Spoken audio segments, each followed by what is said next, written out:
Hey guys, talking about marine splits. There's two different categories of marine splits. There's in combat and out of combat. In combat are impossible if you're a slow guy like me, so we're just gonna show how sucky that is. So in combat, you got to do things like move commands. You grab them, you right click them, you move them around. And in general, it's not very good. You don't get a lot accomplished, but it's better than not splitting, right? So that's one style of in-combat split. Another style of in-combat split is the, oh my god, retreat, retreat, retreat style, where you pull everyone back and then you move little groups into the banelings on purpose. That isn't necessarily much better, really. It's actually kind of worse. I don't like it. But if you're super quick, you'll see pros doing that really quickly, where they're like, all right, everybody retreat. Now you go here, you go here, you go here, you go here, blah, blah, blah, and they sprint into like this nice umbrella all around the banelings, and everything's beautiful and happy. But I can't do it. So for people like me who can't split really quickly, especially on creep against speed banelings, you've got the out-of-combat category of splits. So here are the out-of-combat category of splits. Now, a lot of them take a long time. We're going to look at the clock at the beginning and the end of each of these. So at the beginning, it's going to say 9 seconds, and we're going to go unselect 3 guys, unselect 3 guys, unselect 3 guys, unselect 3 guys, unselect 3 guys, unselect 3 guys, unselect 3 guys, unselect 3 guys. And as you can see, it's already taken more than 15 seconds. It takes forever. So this is the style that I often do when I'm crossing a whole map, and I know I've got 50 seconds of walking time to split in, so I just, use those 50 seconds wisely and pre-split so that my guys walk and just instantly sprint across the map. But it's terrible if you're already there, because it takes 15 or 20 seconds. The next one is Polka Dots. You move everyone over there, and then you take little groups and you move them around. Split them into little polka dots. Hey guys, let's be polka dots. Oops. Again, this takes about 12 seconds, so it's not crazy good, and until it's done, your guys are really tightly packed. So that's polka dots, 12, 15 seconds.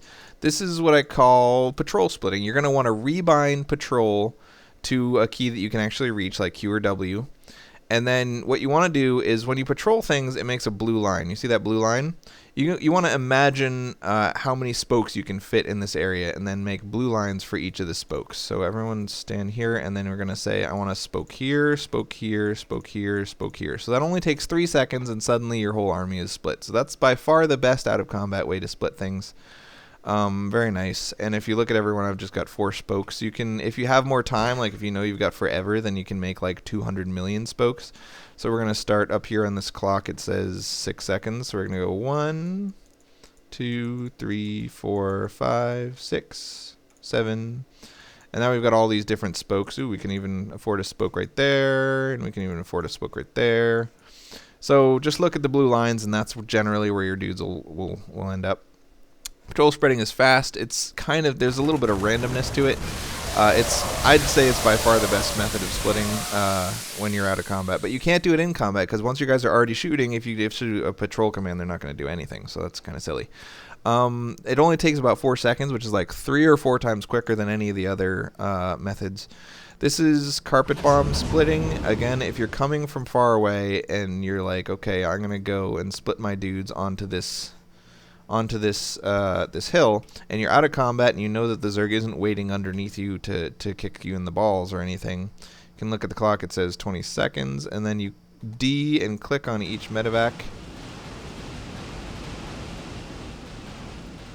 and you end up with a very reasonable split. It takes about 8 to 10 seconds for everyone to unload. But actually doing it, like the commands that you have to issue, once you've clicked D and told your medevacs where to go, you can stop looking at it after about 5 seconds. So the patrol spread is like 4 seconds. The carpet bomb spread is like 5 seconds. Carpet bomb gives you a much better spread, especially if you have ledges. You can split them across ledges, and now the banelings have to come here and then go there, and that's much better. But carpet bomb requires medevacs, whereas patrol spread doesn't. So basically learn those 2 out-of-combat spreads, and that's all you'll ever need to know. In-combat spreading is a pain in the butt. Totally doesn't work, but it's worth getting at least reasonably good at, because you're going to get caught in combat and want to spread lots of times. So, better to at least almost know how to do it. Bye. Oh yeah, one more that I forgot to mention is called the auto spread. If you right click on something, be it an ultralisk or a hatchery or a spawning pool or whatever, your guys are automatically going to walk exactly 5 range away from that thing and then end up just stopping there.